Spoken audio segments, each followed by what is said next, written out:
You're making decisions right now to get you to your destination tomorrow. And all of that matters, but if you just go on a whim, live your life. That's really cute. But in business, that's how you get clapped. I would never say that I was smarter than everybody else. Absolutely not. That always stuck out is just the ability to outwork everything in front of me and everyone around me. That's why I don't bask in the mountaintop and I don't soak in the valley. Like today I'm the greatest man alive, tomorrow I'm dead. Like what makes a risk taker is, you know, it's funny, I joke about being in business for 35 years, which is pretty laughable because I'm 44 and that means I started business when I was 9. And like, can you really take a 9-year-old serious in business? Or can you take someone who says they've been in business since they were 9 serious? The reality is the business strategy started then. Like I opened a lemonade stand, and in that lemonade stand, a couple things happened.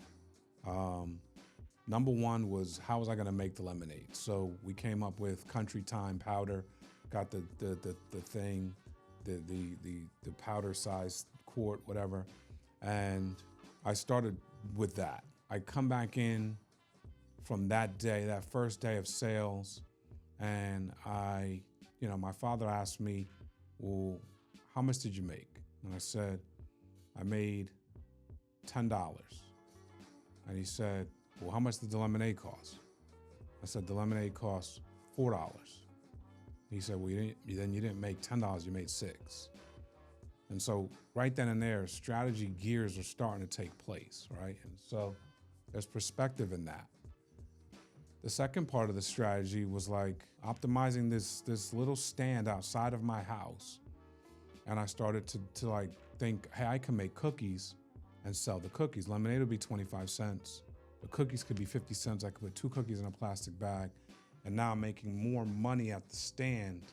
Same time, same stand, nothing new had to happen, except my sign on the stand just said, you can buy cookies too, for 50 cents. And so I'm strategizing in that way. I don't know I'm strategizing. I'm just doing something that's creating an opportunity, creating, a bigger portion of the pie for the same time. And so I always think back to that lemonade stand, because as I started to make my way into my teenage life and into my young adult life and my adult life, I always go back to some of those simple lessons. And it just all came from hustling. It all came from the pedigree and bloodline of hustling. Conventional wisdom, I think I've broken that many times. Conventional wisdom in business it's good. There's a track record for it. But honestly, the more you conform to other people and other people's thought processes, you're not getting any better. I think Buck and conventional wisdom right now is just working. I remember my first job out of college, I was working at Nabisco, and I just worked harder than everyone else. And I dressed correctly, I came to the meetings on time. It's just like, you're doing normal things that just people aren't doing. Everyone's looking for how to get home early, how to finish their stores fast. And I'm just like, work until 9, 10 p.m. in the stores. That's just unconventional. That's bucking the trend. Like when you think of trying to be innovative, a lot of times innovation just comes from outlasting people, and all of a sudden you're this pioneer, when the reality is you just worked harder than people and they were never gonna work as hard as you ever. And so I think a lot of the unconventional things I've done in business have just been outworking people in most industries and most of the things I've done. I've always been one of the top people in anywhere I've been, number 1, 2, 3, for whatever reason. But I would never say that I was smarter than everybody else. I would never say that I had more talent than everybody. Absolutely not. The thing that always stuck out is just the ability to outwork everything in front of me and everyone around me. When I think of risk, it's always calculated. So you're not just risking. I actually used to risk. I had a high tolerance for risk. You're talking growing up playing Monopoly or playing spades or playing poker. You know, one of the things that we talked about ad nauseum in my household, and I got a lot of brothers and sisters, was scared money don't make money. So you got bullied if you were scared money. Scared money means you don't want to take it out and put it on the table. And we learned in Monopoly, you buy everything you land on, because eventually people are going to be paying you for what you own. And in spades, if you're holding a card that can beat the next card because you want it to beat the next book, you're going to lose. You got to play to win. And so risk, although calculated, became a mantra in just how I rolled in business, because I was always willing to put up the cost of the risk to win. Always, no matter what. And to this day, there's a cost to be the boss. There's a price to pay. It's called a risk. But you have to believe in yourself enough that whatever the risk is, you're gonna win, because it's a risk, but you can also outwork the risk. You can also insulate the risk with other things around you so that you're never in a position where you lose it all. I'm not a big fan of risking it all. I'm talking about calculated risk. Calculated risk, you shouldn't be losing it all. I'm not betting it all on black. That's not a good risk. But risk that allows for you to see today and potentially tomorrow, you're not taking the risk if you can't see tomorrow. Why would you do that? What do you win? I already see today. I want to see in today that I have the chance to see tomorrow. And that's what the risk is associated with. So then it's calculated because you get to weigh whether you're going to roll the dice or not. And then when you decide you want to take that risk, there is a freedom in taking that risk, but there's also pressure, because the pressure to perform now becomes a real thing. And so when you are faced with that pressure to perform, I find for me that I become a better executor, because I don't want to let that risk overtake. I didn't take that risk all by myself. There's other people tied to that risk. I don't want to let them down. I don't want to let myself down. And I do want to see tomorrow.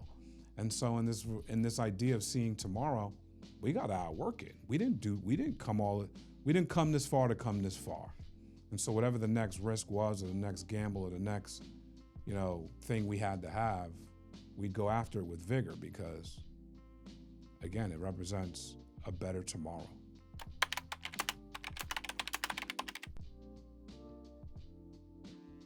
Anytime you're taking risks, you have to size up what the risk is, how big it is.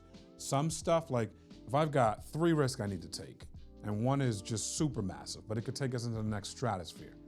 Just depends on what the resources needed to take that risk are at the moment. If it's too much, we could punt it. Because if it's gonna take us into the next stratosphere, that means probably in 3 months, it can take us to the next stratosphere. So I may not have to do everything. Sometimes it's the only choice you have, because market conditions or time or all these things are against you. But let's go back to my example. Second risk is going to put us in a position to maybe start, leading our field or leading the competition or being a dominant force in this sector of our business. And the cost associated with that risk is more than what we'd want to put up, whether that be time, resource, or money, okay? Let's go bottom level risk. Hey, we need to add this software, because this software is gonna allow everyone to be integrated differently and for us to see things real time and such and such and such, okay?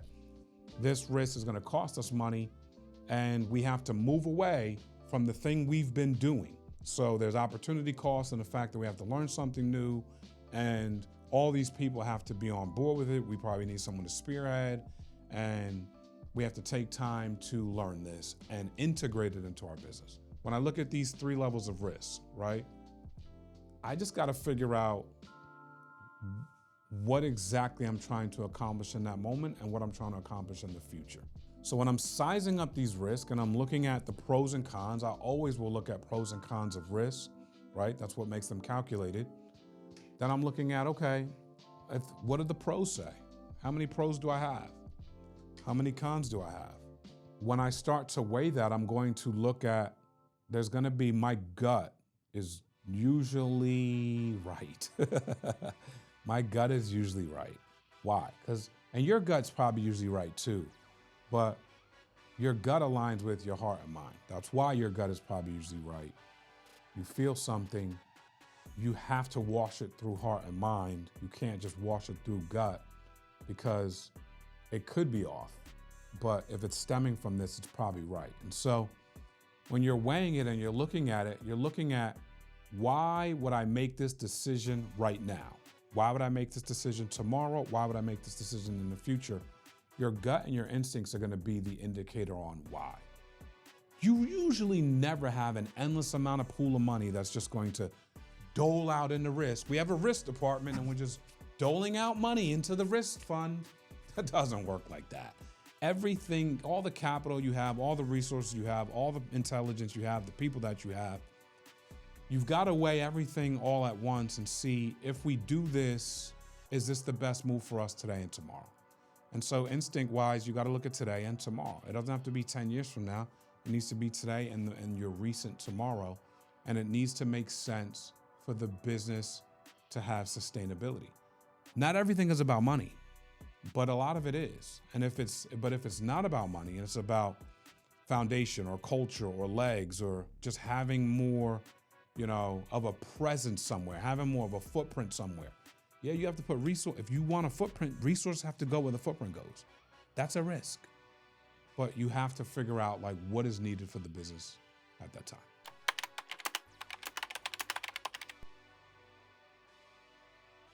Every decision doesn't need to be communicated. It just depends on who's going to be affected. Although you're pulling the opinions of others, you have to make a decision if you're the leader. And the leader, no matter what, is going to make a decision, and they're not always going to be liked. That's leadership. If you don't like that, then don't lead. But a lot of times you're going to make a decision, everyone's not going to like it. I think explaining a decision is good for business. I think communication and over-communication is very good for business. It just depends on, what it is. If you have to make a decision and the decision is going to be heavily scrutinized and heavily talked about and negative, but the decision is something you can see that nobody else can see, you just need to cover what you need to cover in that time. You don't need to explain everything. You don't need to explain everything to everybody. You just don't. You got to do what you're the leader. You got to do what's best for the business at that time. And the people that need to know about it will know about it, and the people that don't need to know about it, and how much you expose or don't expose, that's on you. You're the leader. What's funny? If it works, you're a boss. You're a king. If it doesn't, they're gonna come kill you. So you just got to be able to live with, that's why I don't bask in the mountaintop and I don't soak in the valley. Today I'm the greatest man alive. Tomorrow I'm dead. No one's coming down here and gonna cry with you. And the people that want to celebrate they're not here forever. It's not forever. Don't put yourself in a position where you're succumb to being too great or being the worst man alive. None of that stuff is going to equate to who you are inside and how you handle some of the stuff that's in front of you. You have got to make decisions. You have to stand by your decisions. And presuming that all your decisions are coming from the best thing for the business, the best thing for the people, everything is holistic, centric. You're trying to win for everybody. You're never going to make everyone happy. So I don't know if an explanation every single time down to the T is actually healthy for you at all.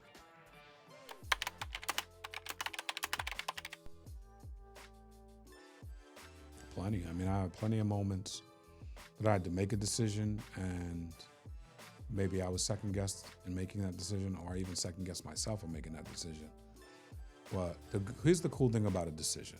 Indecision is zero movement. Decision equals movement. The coolest thing about making a decision is that the wheels start to roll. Motion takes place. Motion creates data. Data creates knowledge. Knowledge creates correction or course correction, which creates more activity. So no matter what, indecision is a 0. Decision equals motion. And so you're always going to get second guessed on your decisions. Who cares? Here's what you want to know when you're making a decision. Real talk. Did you pull from the right data sources? Did you look at the collective? Did you factor in all the pain points? Did you factor in all the pros? Did you factor in the people? If you did that, and you make the best decision that you can make, you win. That's it. You can't Monday morning quarterback all your decisions. You cannot, because everyone else is going to do it anyway. They're Monday morning quarterbacking all your decisions anyway. What do you care at the end of the day? I mean, so you want to put yourself in a position where you've done all you can do. And, you know, it's just funny what people will say. But if you're living for the validation of people, it's unfortunate, but you're in trouble already. And I'm not so concerned with the decisions that I make when I factor in all those things, because I realize, number one, in business, we got to make quick decisions. We can't sit and perseverate on every single thing that comes down the pike. We've got to be able to make quick decisions because, again, decisions equal motion. And that is the most important thing in business, is that stuff is moving. That doesn't mean you can't take longer to make some decisions, just table stakes. What is at stake if we do X, Y, Z? It might take a little longer. Sometimes,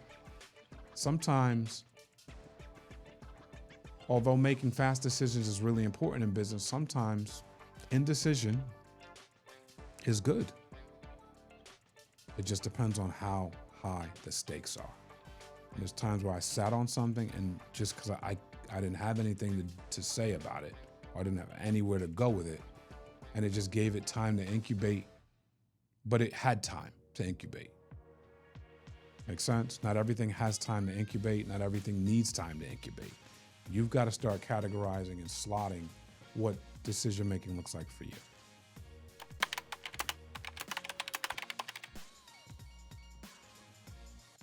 Yeah, anytime you, listen, the norm's easy.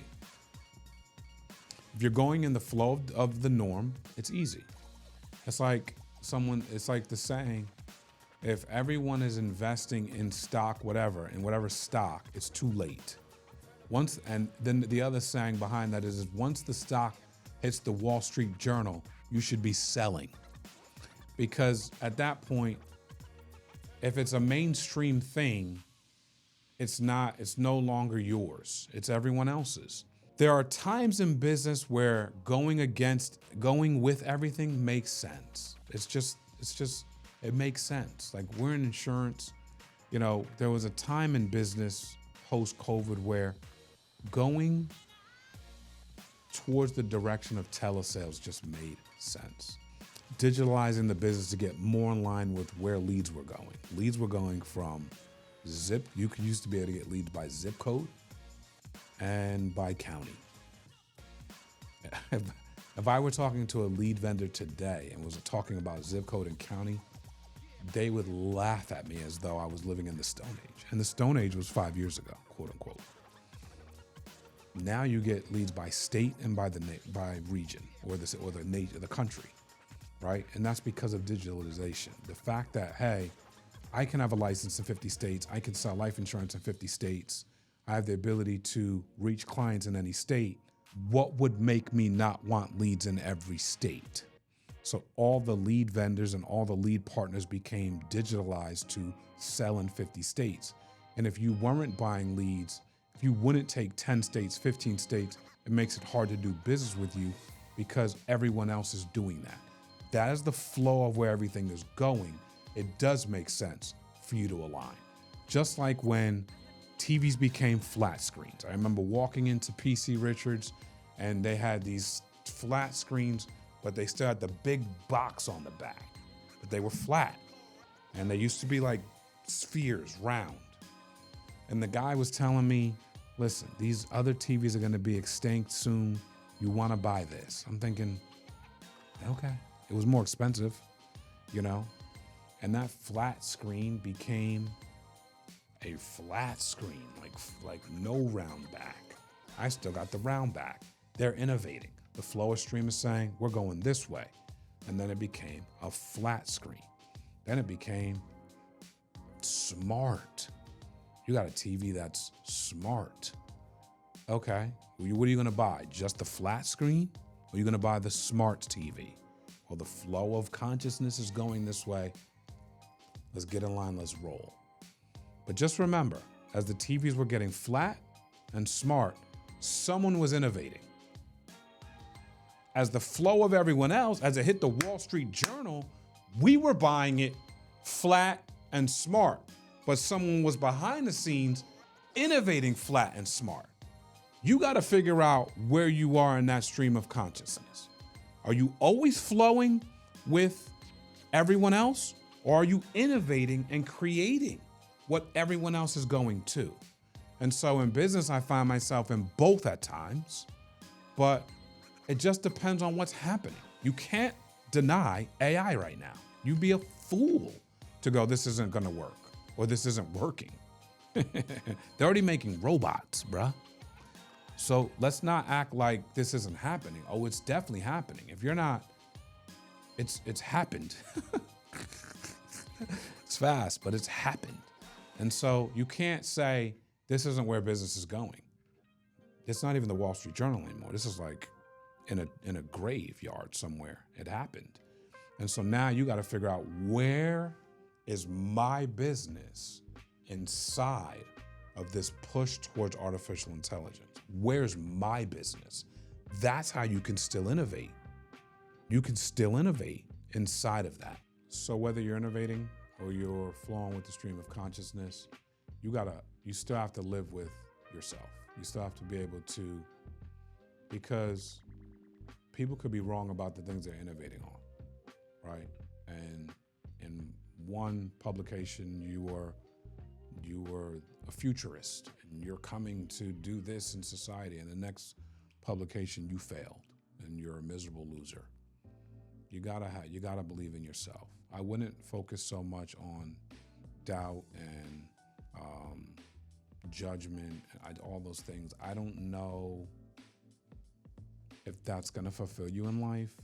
It doesn't do much for me. And so I just know, like, I kind of gotta live with the research and the information and my gut that I go with on every decision. And if I give it my best, I feel like I'm gonna win. I've always had mentors that have helped me at every phase in my life and in business. I'm a big seeker of information, knowledge, questions, and wanting to know what people know, and wanting to know more for myself to do better at whatever I'm tasked to do. And so I consistently keep, at every level, I'll keep different people with me that I need in that season or in the future seasons for staying sharp. And then I got lifers that have been with me for a long time. I call a lot of people, when I'm dealing with different things.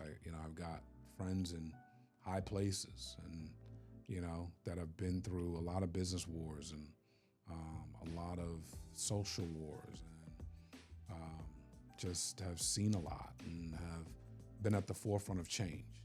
And so if I'm in a jam, I kind of know, or I have an idea of where I want to go for that specific thing. Some are friends, but I mean, if I'm coming to you for a thing, you're my mentor at the moment. And so, but I would call them friends and, colleagues that just understand, like, hey, one day I'm needed, the next day I need them. I've been doing that my whole life.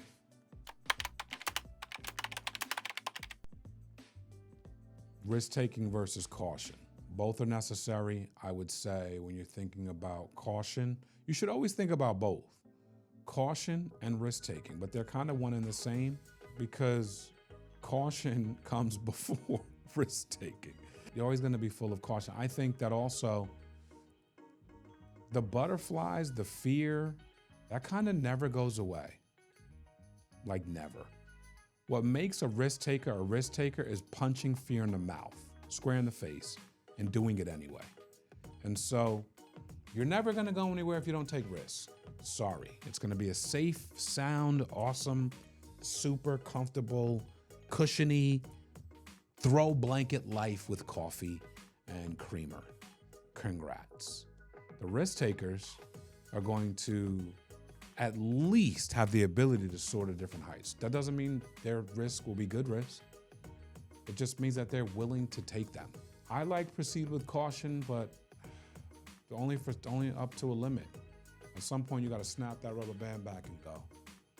And so you want to be able to do that. You want to be able to look at sectors of your life. I don't think every part of your life needs to be a risk taking. I don't jump out of planes. I don't. And I won't. And I won't. And so some people live that way. They're like, I've jumped out of 5 planes. I've jumped out of 400. I'm like, dude, congrats. And I'm glad you got that kind of time. I'm talking about business. And so, but the thing is, you have sectors of life, your relationships, your love life. You're taking a risk at some point, your business life, your, parenting life. If you're a parent and you have kids, you're risking every day you risk. And so you could look at risk taking however you want to look at it, but just know if it's all caution, it's so limited. And then when you look at taking risk, it's like taking risk in any other area of your life. But the places where you take risk and you actually get to live within that risk and you succeed from the risk, you find freedom. And that's all we're talking about, is the ability to get to a different wavelength and see it as what your future could look like if you continue to do that. That's risk taking in a nutshell.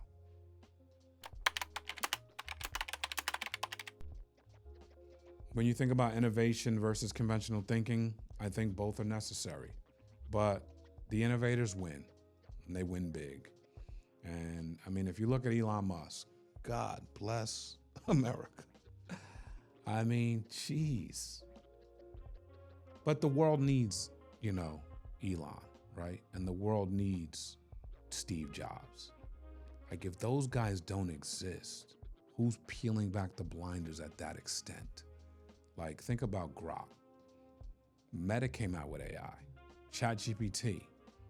Google. Everyone's got an AI. Why is Elon believe that his AI is better and greater and will outlast everyone else's? You know what's the secret to that is?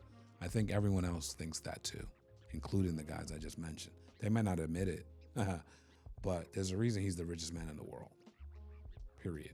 There's a reason he's the most innovative man in the world. There's a reason why he took a chance on electronic cars when everyone else was thinking that it wouldn't work, and he bet his whole life on it. The innovators win, and they win big. But they have vision, and so they not only have the vision, they live the vision. When I think of myself in innovation versus conventional thinking, I'm literally always trying to find an edge.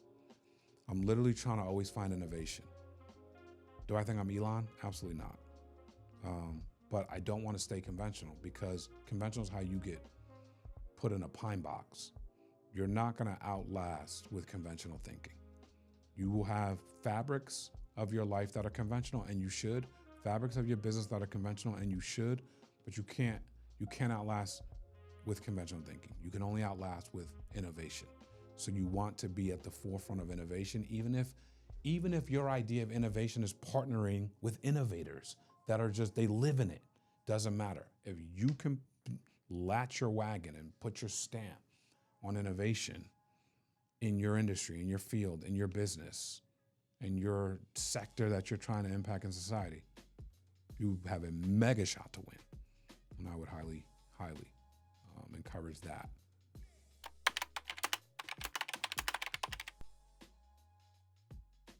Gut versus data. Both. You're gonna need your gut. I think if you ignore your gut, you're a robot. You are a robot to shareholders. You're a robot to the people that you're trying to please. I just don't think you're going to ever be excited about your decisions if you ignore your gut. Imagine your gut saying something and you never speak up about it. But if you ignore data, you're a fool. Men lie, women lie, numbers do not. I just think if you go all data and no gut, it's a good analytical business. But where are the chops? Where's your stamp on it? Everyone can read the data, and we better read data to know where we're going. But where's your stamp on it? You go all gut, no data, you're gonna get lapped by the people using data. Lapped. Because data is too important. It has too much information. So I think both. I think what I do is I take data and I measure it against my gut, and sometimes I take my gut and I measure it against data. And I try to use both.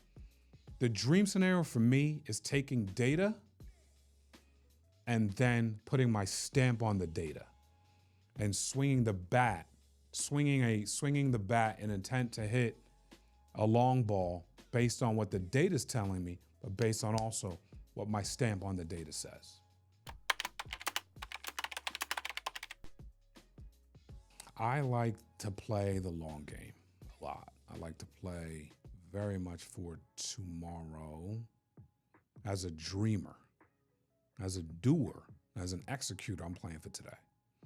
And so which one lives more in me? I think I scream for execution inside of myself, because we have to get to, the only way we get to tomorrow is by crushing today. But there has to be a big picture to me. There's got to be a big vision. There's got to be something we're going for. And I think in a lot of ways, the vision sets the course for me. I know people that the course sets the vision. For me, it's vision first. We build the course. But I know in my day-to-day, we're working the course. We're not working the vision. We're working the course. If we don't get this course built, if we don't create runway on this track, if this track, we can't run on this track, we're never getting to the vision. So forget about the vision. So you understand? I live in these two dichotomies. I build everything from the vision, but I work everything from the course. Some people build everything from the course and they work from the vision. We work from the course. And so big picture, small picture, long-term, visionary, seeing everything, trying to paint the New York skyline or trying to create Disney World. Well, we ain't gonna create Disney World if we don't build some bricks in this grand scheme of creating and having this big, big, big vision. A lot of times in business, I can see what the end looks like in my head, but it doesn't matter if I can't articulate and communicate that vision to the lowest common denominator in my business, because me and them are working on the course. And if we don't work every day on the course, we can never build to that big vision. And so I look at it both where you need long-term vision to keep everyone, people need to know we're running a marathon. But I think there's times where people need to know it's time to sprint and why. I think it's very important.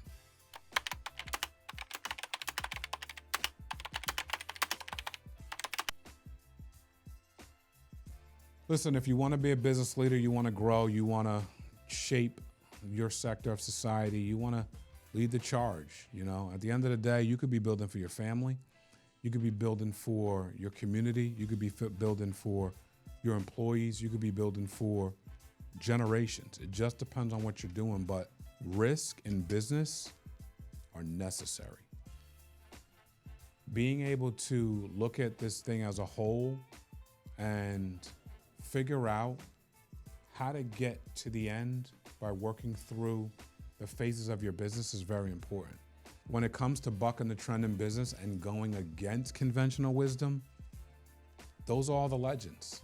Those are all the people you read about. Those are all the people you see in your social media feed. That's, Michael Jordan. That's Bill Gates. That's Kobe Bryant. That's Steve Jobs. That's these innovators. That's these legends that just exist, and their legacy. If you look at Jobs and Kobe, two people that, God rest their souls, why are their legacies so large? Because they made such an impact with the risk that they took. Said differently, they went way beyond conventional wisdom and bucked just about every trend.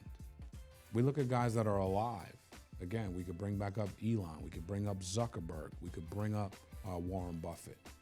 We could look at some of the men and women that are trailblazing today and have done work in society that's unbelievable. What did they do? They didn't go with conventional wisdom.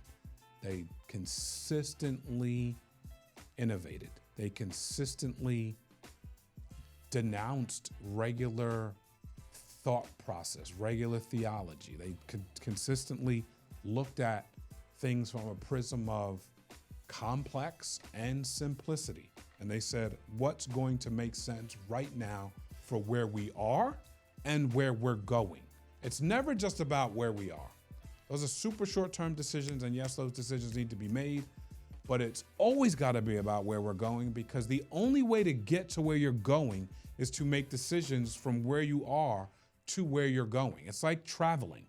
You want to go from New Jersey to Florida in a one-shot kill? You better have a lot of energy, and you better figure out where it is you need to refill up on gas.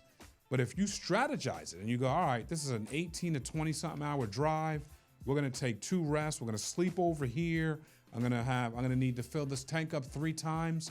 You're making decisions right now to get you to your destination tomorrow. And all of that matters. But if you just go on a whim, that's cute. Live your life. That's really cute. But in business, that's how you get clapped. And so what you want to do is strategize and plan, take calculated risks, and that's how you're going to grow your business.